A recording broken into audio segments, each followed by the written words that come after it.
এর আগের ভিডিওতে আমরা রিয়্যাক্টের একটা বেসিক সেটআপ করার চেষ্টা করছি এবং হচ্ছে রিয়্যাক্ট রাউটার ডমক ইনস্টল করার চেষ্টা করছি। তো অনেকেরই রিকোয়েস্ট আমি দেখলাম যে এই প্রজেক্টের মধ্যে টেলউইন্ড সিএসএস কে ইউজ করতে বলতেছে। তো চলেন আমরা টেলউইন্ড সিএসএস কে ইউজ করি। তো এই জন্য আমরা ব্রাউজারে যাব, গিয়ে হচ্ছে আমরা লিখব tailwindcss.com, লিখে তাদের ওয়েবসাইটে যাব। তো আমরা জানি যে ওয়েবসাইটটা কেমন, কিভাবে কাজ করে অলরেডি। তো আমরা এই যে গেট স্টার্টেড, এই গেট স্টার্টেডে এই বাটনে ক্লিক করব। করার পর দেখতে পারবেন যে গেটিং স্টার্টেড ইনস্টলেশন নামের একটি রাউট আছে। এখানে আমরা কি করতাম, ফ্রেমওয়ার্ক গাইডে গিয়ে ভিটটাকে ইউজ করতাম, বাট এখন কিন্তু ভিট নাই। তো এই যে ইউজিং ভিট এখানেই দিয়ে দিছে। তো আমাদের কি করতে হবে, 1 নাম্বার স্টেপের মধ্যে এই জিনিসটাকে ইনস্টল করতে হবে। তো আমি Ctrl+C মেরে কপি করলাম, আমার প্রজেক্টে যাব, গিয়ে আমি টার্মিনাল ওপেন করতে পারি। এখান থেকে নিউ টার্মিনাল বা Ctrl+J বাটনে প্রেস করলে আগে টার্মিনালটা অন হবে। তো এখানে গিয়ে আমি Ctrl+C মেরে সার্ভারটাকে স্টপ করব। ওকে, তারপর কমান্ডটাকে আমি পেস্ট করলাম, করে এন্টার বাটনে ক্লিক করলাম। তো আমাদের একটু সময় নেবে, অপেক্ষা করতে হবে। তো এই কমান্ডটা ডান হয়ে গেছে। এরপর হচ্ছে আমাদের 2nd নাম্বার স্টেপের মধ্যে কি করতে হবে, vit.config.js নামের একটি ফাইল চলে আসার কথা আমাদের এখানে। আমরা যদি দেখি এই যে vit.config.js ফাইল, তো এটার মধ্যে যাইতে হবে। আমরা এটার মধ্যে গেলাম, যাওয়ার পর আমাদের কি করতে হবে, আমাদের হচ্ছে এই যে দুইটা লাইনকে ইনপুট করতে হবে। তারা কিন্তু এই যে হাইলাইট করে দিছে ব্যাকগ্রাউন্ড কালার দিয়ে। তো আমরা এই লাইনটাকে কপি করব, Ctrl+C মেরে কপি করলাম, কপি করে আমি এখানে ইম্পোর্ট করব। সো Ctrl+V ইম্পোর্ট করলাম। এরপর আমাদের কি করতে হবে, এই লাইনটাকে কিন্তু তারা হাইলাইট করছে, দেখতে পাচ্ছেন ব্যাকগ্রাউন্ড কালার দুই লাইনের পিছনে। তো এটাকে আমরা কপি করব, কমা ছাড়া আমরা কপি করব। Ctrl+C মেরে কপি করলাম। আর এখানে দেখেন এই যে প্লাগইনের মধ্যে কিন্তু একটা অ্যারে। তো আমরা এখানে এন্টার মারলাম, তারপর হচ্ছে এন্টার মারলাম, তারপর হচ্ছে আমি এখানে বা এটার উপরেই আমি দিতে পারি টেলউইন্ড সিএসএস। তো যেহেতু দুইটা জিনিস, এই জন্য একটার পাশে কমা দিতে হবে। কমা দিলে এখানে লাল বাতিটা চলে যাবে। তো আমাদের 2 নাম্বার স্টেপেও হয়ে গেল, এগুলো কিন্তু আমরা অলরেডি জানি। তারপর 3 নাম্বার স্টেপে ইম্পোর্টস টেলউইন্ড সিএসএস। তো আমাদের এইটাকে ইম্পোর্ট করতে হবে। সো আমরা কপি করলাম, সিলেক্ট করে কপি করে আমাদের যে index.css ফাইলটা আছে, এখানে অনেক কোড আছে, এই জিনিসগুলোকে আমি Ctrl+A মেরে সিলেক্ট করে সবগুলোকে ডিলিট করলাম। আর এখানে Ctrl+V মেরে পেস্ট করলাম। ওকে, আর আমাদের app.css ফাইলের মধ্যে অনেক CSS আছে যেগুলো আমাদের লাগবে না, এগুলোকে আমরা সরাই দিলাম। তবে আমরা পেস্ট করলাম index.css ফাইলের মধ্যে। ঠিক আছে, এই যে ইম্পোর্টটাকে index.css ফাইলের মধ্যে ইম্পোর্ট করছি, আগের কোডগুলোকে আমরা সরাই দিছি। আচ্ছা, এরপরে হচ্ছে আমাদের কি করতে হবে, প্রজেক্টটাকে চালাইতে বলতেছে। তো চালানোর আগে আমরা আরেকটা কাজ করি, দেখতে পাচ্ছেন যে 5 নাম্বার স্টেপের মধ্যে বলতেছে যে এই যে এখানে হাইলাইট করে দিছে যে এই যে লিঙ্ক ট্যাগটা, এটা আমাদের ইউজ করতে হবে। তো আমি কপি করলাম, কপি করে আমাদের কোথায় যাব, আমাদের index.html ফাইলের মধ্যে গিয়ে আমরা যে টাইটেলের নিচে এটাকে পেস্ট করব। ওকে, পেস্ট করলাম। তো আমাদের CSS ফাইলটা কোথায় আছে, এই যে আমরা যেখানে এই জিনিসটাকে ইম্পোর্ট করছি, এটা হচ্ছে index.css ফাইলের মধ্যে। তো আমি এখানে গিয়ে বলবো srcর মধ্যে কি আছে, srcর মধ্যে আমাদের index.css ফাইলটা আছে। ঠিক আছে, এই যে দেখতে পাচ্ছেন srcর মধ্যে কি আছে, index.css ফাইলটা আছে। তো এটাকে আমরা এখানে লিঙ্ক করাই দিলাম, আর রিলেশন কি, স্টাইল শিট। ওকে, সো আমাদের এই জিনিসটা হয়ে গেল। তো আমি এটাকে ক্লোজ করতে পারি, এটাকে করলাম, এটাকেও করলাম। ওকে, তখন আমাদের স্টেপ শেষ। এরপর আমাদের কি করতে হবে, এরপর হচ্ছে আমাদের সার্ভারটাকে চালাইতে হবে। এখন যদি আমি রিলোড মারি, সার্ভারটা এরর খাবে। কারণ কি, কারণ আমরা তখন Ctrl+C মেরে স্টপ করছিলাম, রাইট? তো এখন আমাদের আবার চালাইতে হবে npm run def। আমরা আরেকবার চালাইলাম, তারপর হচ্ছে আমরা একটা লিঙ্ক পাবো। সো লিঙ্কটা পেয়ে গেছি, কন্ট্রোল বারে চাপ দিয়ে ধরে রেখে ক্লিক করলাম। ক্লিক করলে এটা আমাদের ওপেন হবে, এদিকে রাখলাম। তারপর দেখতে পারবেন সব স্টাইল চলে গেছে। কেন গেছে, কারণ আমরা আমাদের index.css ফাইলের যে ক্লাসগুলো ছিল সেগুলোকে ডিলিট করছি, app.css ফাইলের ক্লাসগুলোকে ডিলিট করছি, যার কারণে কিন্তু এখন স্টাইল নাই। এখন যেহেতু আমরা টেলউইন্ড ইউজ করছি, আমরা একটু চেক করে দেখি যে আমরা কালার টালার চেঞ্জ করতে পারতেছি কিনা। কোথায় করব, ধরেন vit+react লেখাটা কোথায় আছে। তো আমাদের vit+react লেখাটা হচ্ছে এই যে h1 ট্যাগের মধ্যে আছে। তো আমি h1 ট্যাগের মধ্যে গিয়ে বলতে পারি ক্লাস নেম, আমি বলতে পারি এইটার যে টেক্সটটা ধরেন বিজি রেড, ধরেন বিজি রেডের কত দিব, ধরেন 600, এরকম কিছু একটা দিলাম। তাহলে দেখতে পাচ্ছেন ব্যাকগ্রাউন্ড কালার চেঞ্জ হয়েছে, তার মানে এটা আমাদের কাজ করতেছে আর আমাদের চেক করতে হবে না। তো এই জিনিসটা হয়ে গেল। এরপর আমাদের এখানে যা আছে জিনিসগুলোকে আমরা ডিলিট করতে পারি। সো আমরা ডিলিট করলাম, করে আমি একটা ডিপ তৈরি করতে পারি, একটা ডিভ। এই ডিভের মধ্যে আমি একটা h1 ট্যাগ তৈরি করতে পারি। আমি লিখতে পারি হ্যালো হ্যালো ওয়ার্ল্ড, ঠিক আছে, হ্যালো ওয়ার্ল্ড। তো আমাদের হ্যালো ওয়ার্ল্ড চলে আসছে। আচ্ছা, আমাদের টেলউইন্ড সিএসএস হয়েছে। এবার আমরা এই যে একটু একটু কাজ করবো, এই যে আমরা এতটুকু সেট আপ যে করলাম, আচ্ছা এই জিনিসগুলোকে আমরা ইউজ করতেছি না, ফালাই দেই। আমাদের এইটাও আমরা ইউজ করতেছি না, ফালাই দেই।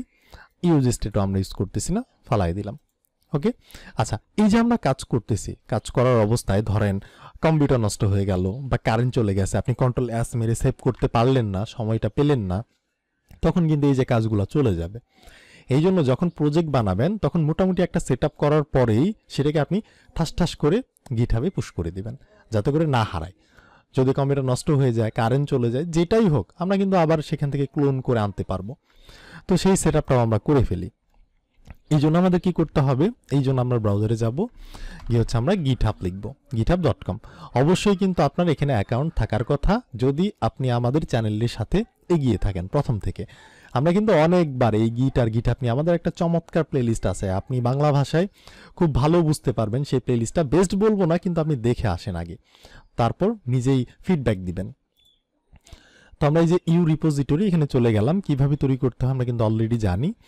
তো আমি কি করতে পারি, এখানে দুইটা আমার রিপোজিটরি আছে, যেটা প্রাইভেট রিপোজিটরি। তো আমি আরেকটা রিপোজিটরি তৈরি করতে পারি, যেটি পাবলিক রিপোজিটরি। তো আপনি এখান থেকে কোডগুলো নিতেও পারবেন আমার। তো রিপোজিটরির নাম কি দিব, তো নামটা দিব আমার প্রজেক্টের যা নাম সেই নামটাই আমি দেওয়ার চেষ্টা করব, ফার্স্ট রিয়্যাক্ট প্রজেক্ট, যাতে করে মিল খায়, পরবর্তীতে খুঁজে যাতে আমি বের করতে পারি। ফার্স্ট রিয়্যাক্ট প্রজেক্ট আমরা এই নামটা দিলাম। সো এই নামটা অ্যাভেলেবল কিনা সেটা কিন্তু নিচে দেখাচ্ছে, হ্যাঁ এটা অ্যাভেলেবল। এরপর হচ্ছে আপনি ডেসক্রিপশন চাইলে লিখতে পারেন, বাট এটা অপশনাল, না লিখলেও সমস্যা নাই। এটা পাবলিক নাকি প্রাইভেট, হ্যাঁ পাবলিকই রাখবো, প্রাইভেট হলে এখানে, পাবলিক হলে এখানে, পাবলিক। আপনি রেডমি ফাইলটা চাচ্ছেন কিনা, আচ্ছা আমরা এগুলো সেগুলো পরে তৈরি করতে পারবো, আমরা চাচ্ছি না, আমরা ক্রিয়েট রিপোজিটরিতে ক্লিক করলাম। তো এখানে ক্লিক করার পর দেখতে পাচ্ছেন যে এরকম চলে আসবে। তারপর আমাদের এই কোডগুলো দিতে হবে, আপনারা অলরেডি জানেন। তো আমরা কি করতে পারি, আমরা এখানে গিয়ে আবার সেই কন্ট্রোল জে মেরে টার্মিনালটা অন করলাম। সার্ভার কিন্তু চলতেছে, সার্ভার আমাদের প্রথমে কন্ট্রোল সি মেরে স্টপ করতে হবে, করলাম। এরপর আমাদের এই কমান্ডটা দরকার নাই, আমরা জাস্ট কি করব, এই যে গিট ইনিট করব, গিট ইনিট। তো আমরা লিখতে পারি গিট ইনিট। সো গিটটাকে ইনিশিয়ালাইজ করলাম, ইনিশিয়ালাইজ করার সাথে সাথে কিন্তু আপনি এখানে দেখবেন এই যে ইউ ইউ ইউ এগুলা কিন্তু চলে আসছে লিখা, ঠিক আছে। আচ্ছা, তারপর আমাদের কি করতে হবে, গিট অ্যাড রিডমি এমডি। তো আমরা এইভাবে না করে আমরা কিন্তু দেখাইছিলাম গিট আর গিটহাবের মধ্যে গিট অ্যাড ডট করব, গিট স্পেস অ্যাড স্পেস ডট। তাহলে কি হবে, আপনার এই প্রজেক্টের মধ্যে যত ফাইল আছে সবগুলাই অ্যাড হয়ে যাবে। তো আমরা করলাম, সো দেখতে পাচ্ছেন সবগুলাই কিন্তু অ্যাড করা হয়ে গেছে। আচ্ছা, এরপর আমাদের একটা কমিট করতে হবে। সো আমরা লিখতে পারি গিট কমিট -m, অর্থাৎ মেসেজের জন্য এটা হচ্ছে আমাদের ফার্স্ট কমিট, ঠিক আছে। আপনি যে কোনো কিছু লিখতে পারেন বা ওইটাকে আপনি কপি করতে পারেন। ওকে, কমিট করা হয়ে গেল, সো আমরা সব কিছু কমিট করছি। এরপর হচ্ছে আমাদের এই কমান্ডটা দিতে হবে, কপি করলাম, আমরা জাস্ট এখানে পেস্ট করে দিলাম। ওকে, এরপর আমাদের কি করতে হবে, এই যে এটাকে দিতে হবে, কপি করলাম অরিজিনটাকে, সো আমরা সম্পূর্ণ সিলেক্ট করে তারপর এখানে পেস্ট করে দিলাম। ব্যাস, এটা আমাদের সেট করা হয়ে গেল। এরপর আমরা জাস্ট এটা করতে পারি বা গিট পুশ করতে পারি, দিয়ে আমরা করে দিলাম। তারপর কি হবে, একটু সময় নেবে, এগুলো পুশ করা হয়ে যাবে। সো এগুলো কিন্তু হয়ে গেছে। এরপর যদি আমি এখানে যাই, গিয়ে যদি আমি জাস্ট একটা রিলোড করি, সো আপনি দেখতে পাচ্ছেন যে সব কিছু এখানে চলে আসছে। প্রজেক্টের নাম কি, আমাদের রিপোজিটরির নাম ফার্স্ট রিয়্যাক্ট প্রজেক্ট। এরপর আমরা এখানে কি কি করছি সব কিছু কিন্তু এখানে আছে। index.html ফাইলের মধ্যে আমরা একটা লিঙ্ক করানোর চেষ্টা করছিলাম, এই যে লিঙ্ক চলে আসছে। আবার এসআরসির মধ্যে আমি যদি এখান থেকে app.jsx এ যাই, তাহলে আপনি দেখবেন যে এই যে জাস্ট হ্যালো ওয়ার্ল্ড জিনিসটা চলে আসছে। এখন আমার কম্পিউটারের কারেন্ট চলে যাক, কম্পিউটার নষ্ট হয়ে যাক, যে কারণেই যেটাই হোক, আমি কি করতে পারবো, খুব সহজেই কিন্তু কুলন করে আবার প্রজেক্টটাকে আনতে পারবো। তো এখন যদি আপনি প্রশ্ন করেন কিভাবে কুলন করতে হয়, তাহলে কিন্তু হইল না, আপনি আমাদের গিটহাবের প্লেলিস্টটা দেখে আসেন। তো আমি সার্ভারটাকে আবার চালাইলাম, সো কন্ট্রোল বারে চাপ দিয়ে ধরে ক্লিক করলাম, এটা আমাদের ওপেন হয়ে গেল। এরপর যদি আমি দেখি ঠিকঠাকভাবে কাজ করতেছে, রাইট। তারপর হচ্ছে আরেকটা বিষয় আছে, যেটা ধরেন এই যে হ্যালো ওয়ার্ল্ড, এখানে যদি আমি ক্লাস নেম দেই, দিয়ে যদি আমি একটা ব্যাকগ্রাউন্ড লেখার চেষ্টা করি যে ব্যাকগ্রাউন্ড গ্রিন, দেখতে পাচ্ছেন টেলউইন কিন্তু আমাকে সাজেস্ট করতেছে, বাট আপনার ক্ষেত্রে সাজেস্ট নাও করতে পারে। কেন করবে না? আগে করছে, বাট এই যে আমাদের টেলউইনের যে আপডেট চলে আসছে, ঠিক আছে, তারপর থেকে কিন্তু কাজ করতে চায় না, মানে সাজেস্টটা করতে চায় না। তো এই জন্য আপনাকে কি করতে হবে, এখানে গিয়ে আপনাকে লিখতে হবে টেলউইন সিএসএস। টেলউইন সিএসএস লিখলে আপনি এখানে একটা এক্সটেনশন পেয়ে যাবেন, এই যে উপরে যেটা থাকবে সেটাই ভালো। তো আপনি এটাকে ইনস্টল করতে পারেন, ঠিক আছে। তো ইনস্টল করার পরেও দেখবেন যে এটা কাজ করতে চাইতেছে না। তো তখন আপনি কি করবেন, তখন হচ্ছে কিছু সেটিং আছে, আপনি একটু ইউটিউবে ঘাটাঘাটি করার চেষ্টা করবেন, বা আপনি এখান থেকে সেটিংয়ে গিয়ে সেটিংয়ে যাইতে পারেন, তারপরে যে এক্সটেনশনে যাইতে পারেন। যাওয়ার পর আপনি হচ্ছে এখানে খুঁজবেন, যে বিষয়টা খুঁজবেন সেটা হচ্ছে আচ্ছা এইখানে না, তো আমাদের এখানে আমরা লিখতেও পারি যে টেলউইন সিএসএস। তাহলে কিন্তু এই যে টেলউইন সিএসএস ইন্টেলিজেন্স, এটা আমরা পেয়ে যাব। এই ইন্টেলিজেন্স পাওয়ার পর আমরা এই জায়গার মধ্যে আমরা পাবো এই যে দেখতে পাবেন যে Tailwind CSS experimental config file, এখানে এডিট ইন সেটিং জেসন, এখানে আপনি ক্লিক করবেন। করার পরে এই যে এই জায়গার মধ্যে দেখবেন, এটাকে আপনি খুঁজে বের করবেন যে Tailwind CSS dot experimental dot config file, তারপর হচ্ছে কুলনের পরে আপনি নাল দেখতে পারবেন, আপনি দেখতে পারবেন এরকম নাল দেওয়া আছে। তো নাল যদি থাকে সেটাকে আপনি কেটে দিয়ে আপনি এই রকম করে দিবেন, এই যে ডাবল কোটেশন দিয়ে আপনি বলবেন যে আমাদের যে এসআরসি ফাইলটা আছে, এই যে এসআরসির মধ্যে কি আছে, ইন্ডেক্স ডট সিএসএস ফাইল, এসআরসির মধ্যে কি আছে, ইন্ডেক্স ডট সিএসএস ফাইল, আর এখানে আমাদের টেলউইনের সিএসএস গুলাকে ইম্পোর্ট করানো আছে। তো এটাই আমাদের জাস্ট এখানে বলে দিতে হবে, তাহলেই কিন্তু আপনাকে সাজেস্টগুলো দিবে।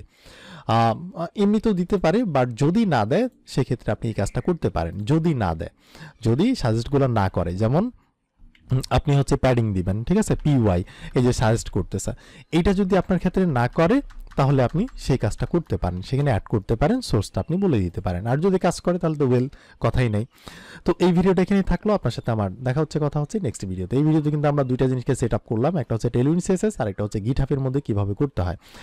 আচ্ছা, আরেকটা বিষয়, আপনি যদি গিটহাবে আরেকটু পরিবর্তন করেন, যেমন আমি যদি কিছু এখানে লিখি যে আই এম ফ্রম প্রোগ্রামিং শিখবো প্ল্যাটফর্ম, ধরেন একটু চেঞ্জ করছে, এখন আমি গিটহাবে কিভাবে রাখবো, কন্ট্রোল জে মেরে টার্মিনালটাকে অন করলাম, কন্ট্রোল সি মেরে স্টপ করলাম। এখন আমাদের কি করতে হবে, জাস্ট গিট স্পেস অ্যাড স্পেস ডট দিবেন আপনি, যদিও অ্যাড ডট দেওয়ার দরকার নেই, তবে বিগিনার যেহেতু আমরা দিব। এরপর হচ্ছে আমরা গিটকে কমিট করব -m মেসেজ, এটা হচ্ছে আমাদের ধরেন সেকেন্ড কমিট কিছু একটা, যে কোনো কিছু একটা লিখে দিবেন, ঠিক আছে।